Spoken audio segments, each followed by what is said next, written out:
大家好，今天我等了好久，终于被我等到了。我先不说废话，我先骑起来，骑起来再慢慢跟你们讲。出发！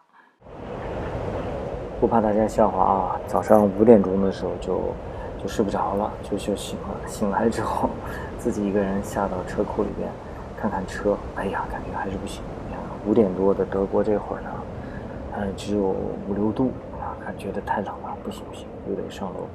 上楼就等到这个外面的温度到10度以上的时候，现在就舒服了，可以出来骑了。在等待的过程中呢，我下载了一个专门供摩托车骑行的第三方的一个导航。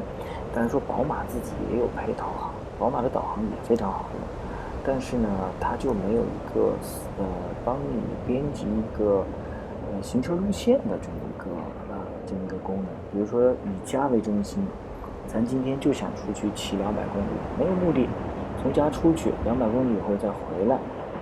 这个功能呢，让它帮你选一条适合摩托车骑行的路线。这个功能宝马的导航没有，但是这个第三方的导航是可以实现的。有感兴趣的朋友也可以下载这个软件用。这个软件虽然说是免费的，但是它还是有一些限制的。比如说，你要是想选200公里以上的路程的话，它就要让你花钱，或者是比如说你可以选择你在注册的时候可以选择一个区域作为免费的使用区域。我们在的北威州的话，我就可以选择北威州作为免费的区域。但是如果我出了我的这个州，那他还是想要钱。一年的话它是按年收，一年是30多欧元，相当于300块钱人民币吧。其实价格还行，相对于它的这些功能。因为你如果是去了一个陌生的地方旅游，想在这个当地的又带着摩托车，想在当地骑摩托车转一圈，可是又不熟悉路线的话，有这么一个软件确实是非常好。它不光是能给你一些行驶的建议，它还好在就是说，你可以看见其他的骑友，就是在你那个附近的骑友都是选择的哪些路线。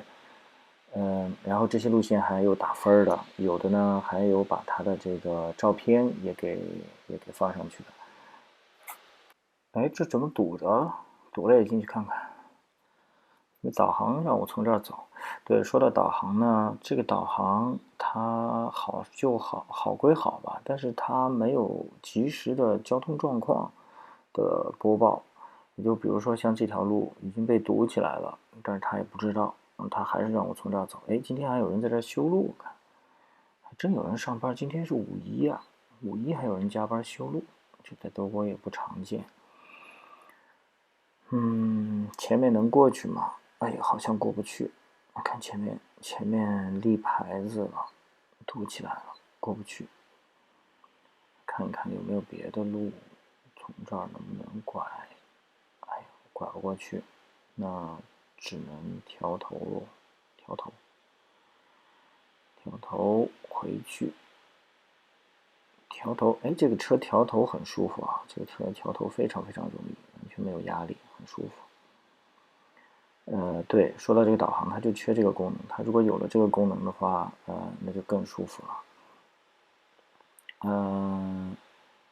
从这儿调头，导航现在还没反应过来，它导航让我还是走这条老路，可是老路走不通。对面有车进来，对面的车应该是这片的居民吧？那前面写的是前面刚才进来的时候的牌子上写的是居民可以进，其他人不让进。那看看，那我们从这儿朝左拐。讲完导航，其实今天想讲一讲，大概介绍一下，就是我个人为什么会选择宝马的 R 系的 GS 的 Adventure 这款车。其实对我来说呢，有那么几点。第一点呢，就是坐姿。我之前试驾了一些别的车，有一些街车啊，或者是一些跑车啊，它那个坐姿呢，是人就是趴在那儿骑。当然说，如果你习惯了，倒也无所谓。对于像我这样还不是很习惯的呢，我就觉得趴在那儿对我就是有很多的限制。首先趴在那儿骑呢，长距离的话，它对这个腰的要求还是蛮高的。我这边的话，可能时间长了有点吃不消。第二点呢，也是非常重要的一点，对我来说呢，就是我趴在那儿骑，感觉我的脖子不够用，你感觉自己的脖子因为太短了，你想看看这个身后啊、侧后方什么的，你就觉得很吃力，看不见，只能通过这个后视镜往里边就是瞄一眼。但是有的时候这个后视镜啊什么的，还是没有就是你直接看到的那么让人放心啊。所以脖子这块儿，就觉得趴在那儿，脖子的范围就好像被锁定了，你能看见的范围非常的小。坐在这款车上，哎，就感觉很舒服。坐在上面，觉得哎，那左右两边呀什么的，就觉得哎呀，全部收入眼底，非常非常的好。你想看什么的话，很舒服。呃，其实骑两轮车的人都知道你就是骑车的时候一定要提前看路，做好对一些特殊情况的预判和分析，这个非常非常重要。因为我们大家都知道，骑摩托的那个大部分的事故，除了自己开到沟里以外，其实很多都是因为司机开汽车的司机呢没有看见我们造成的。同时呢，这个直立的坐姿，你的肌肉就是相对来说是放松的状态，比如说你的胳膊呀，还有你的身体上其他的肌肉，相对来说，相对你趴着的那个骑行姿势来说是比较放松的。在你放松的这种情况下的话，如果有什么事儿，一定比你在你紧张的状态下，你身体做出的反应是要灵活很多。再者一个呢，就是当你就是说身体挺直的情况下，其实对你自己的这个自信心，由于你的视野开拓了，由于你的身上的这个肌肉是放松的状态，它也给了你很多的这个内心的自信。其实人的内心的自信在骑行的时候也很重要。再加上这个车又比较高，然后你坐的直，哎，你就是看其他的汽车啊什么的，你甚至都可以看到汽车的车顶，你还是觉得还是蛮自信的。这个呢，其实都是跟坐姿有关，所以坐姿呢，我把它放在了我选车的第一位。我是不想骑那些趴得太低的车，我就想坐起来，我就坐直，我有信心。就相对我这样的这个，比如说水平不是很高的，这个骑友来说的话，我觉得你们要是选车的话，也可以考虑坐姿能给你内心带来呃很大的自信。那第二点呢，就是为什么选这辆车呢？因为我试驾了之后呢，感觉这款车它非常的平稳。嗯，从数据上来看呢，这款宝马车它不是一个很面的一款车。从数据上来说的话，它1.2升的发动机1.2升的排量的发动机，扭矩非常大。这款比上一款的扭矩还要大。这款的扭矩好像是，如果我没记错的话，应该是145牛米的这个扭矩，然后马力呢也达到了136。其实相对于摩托车的话是非常非常大的扭矩。应该是很猛的一辆车。可是试驾的时候感觉呢，这个车，哎，它不是说是那么的冲啊，就是你轻轻一抖油门，它就像这个撒了浆的野马一样就往前冲。你不拉紧它恨不得它就是都能飞起来的那种。它不是这样，哎，它是非常平缓，非常舒服。它又让你觉得呢，它是有力呢，但是它这个力量给的又很均匀。哎，骑起来的时候就是很舒服，就觉得哎呀，本来是自己还是蛮担心的，但是到底能不能驾驭这匹野马呀？骑上去之后发现这个大家伙，被你骑上之后，哎，反倒就你让他干什么他就干什么，不是说他想干什么就干什么，就是这个感觉呢也很舒服，它不冲，很安全，让人觉得非常非常的安全，很舒服。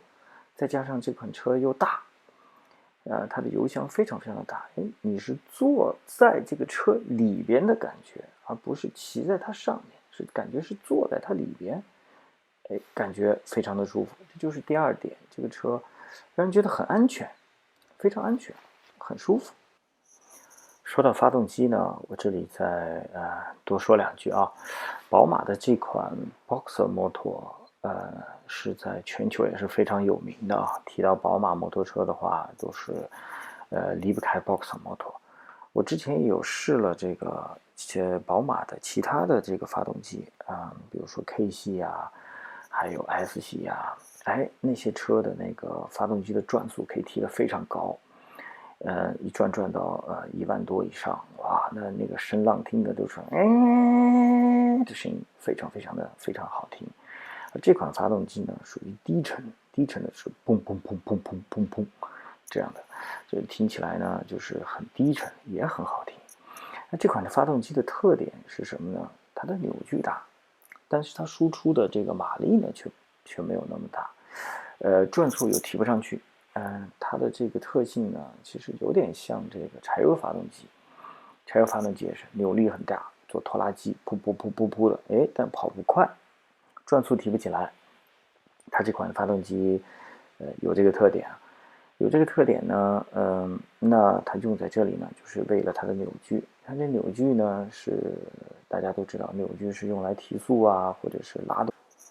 马力呢是比如说让你达到最高速度，往上跑，转速拉起来，那马力大了，那个最高速度，那这款车的最高速度也就是跑到220左右就跑不动了，也正常，因为它的车身比较高，人坐的又直然后它本身车身又大它想再跑到220以上的时候就不舒服了。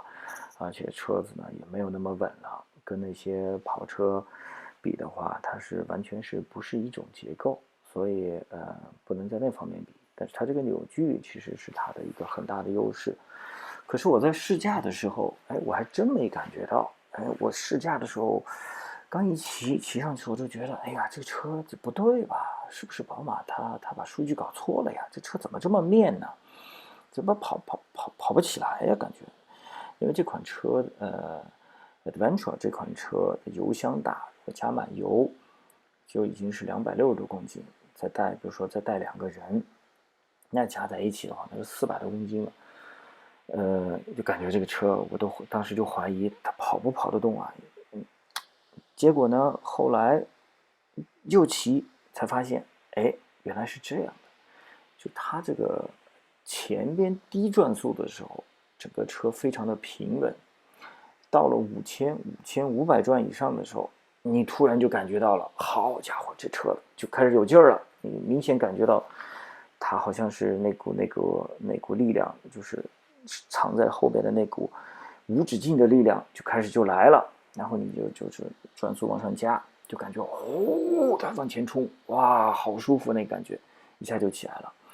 我仔细一查资料才知道，宝马的这款车呢，它一呢是为了迎合这个新的欧标欧5的这个排放，二呢又要满足广大骑友对扭力、对这个发动机输出大扭力的这个要求，它做出了这款发动机。